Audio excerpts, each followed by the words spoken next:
Masala bond കേസിൽ മുൻ ധനമന്ത്രി തോമസ് ഐസക്കിന് വീണ്ടും എൻഫോഴ്സ്മെന്റ് ഡയറക്ടറേറ്റിന്റെ നോട്ടീസ്. ജനുവരി 12 ചോദ്യം ചെയ്യലിന് ഹാജരാകാൻ നിർദ്ദേശിച്ചുകൊണ്ടാണ് ഇഡി നോട്ടീസ് നൽകിയിരിക്കുന്നത്. കൊച്ചി ഓഫീസിൽ ഹാജരാകാനാണ് നിർദ്ദേശം. നോട്ടീസ് അയക്കുന്നത് നേരത്തെ ഹൈക്കോടതി തടഞ്ഞിരുന്നു. ഡാനി പോൾ ചേരും. ഡാനി, നേരത്തെ ഈ വിഷയത്തിൽ കോടതിയിൽ ഇടപെടലുണ്ടായിരുന്നു. ഐസക്കിന് ആശ്വാസമായി. പക്ഷേ ഇഡി നിലപാടിൽ ഉറച്ചു നിൽക്കുകയാണോ?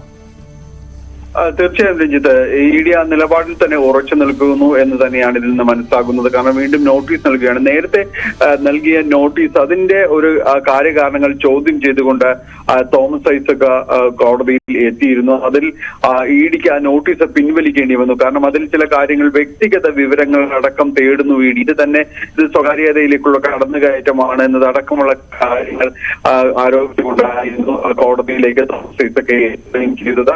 അന്ന് കോടതിയിൽ ഉന്നയിക്കുന്ന വാദങ്ങൾ തോമസ് ഐസക് ഉന്നയിക്കുന്ന വാദങ്ങൾ ശരിയാണെന്ന് മറ്റും തന്നെയാണ് കോടതി അത് പരിഗണിക്കുകയും ചെയ്തത്. തുടർന്ന് ആ ന്യൂനതകൾ പരിഹരിക്കേണ്ടതുണ്ട് എന്ന് കോടതി പറയുകയും ചെയ്തു. ഇതിന്റെ അടിസ്ഥാനത്തിൽ ചെയ്തു.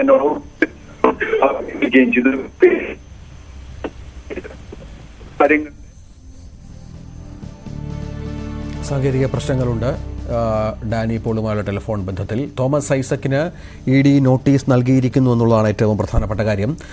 വീണ്ടും നോട്ടീസ് രണ്ടാമത് അയച്ചിരിക്കുകയാണ്. നേരത്തെ കോടതി ഇത്തരത്തിൽ ഇടപെടലുണ്ടാകരുതെന്ന് ഇഡിക്ക് നിർദ്ദേശിച്ചിരുന്നു. മസാല ബോണ്ടുമായി ബന്ധപ്പെട്ടാണ് ജനുവരി 12 ചോദ്യം ചെയ്യലിന് ഹാജരാകാനായി ഐസക്കിന് നിർദ്ദേശം നൽകിയിരിക്കുന്നത്.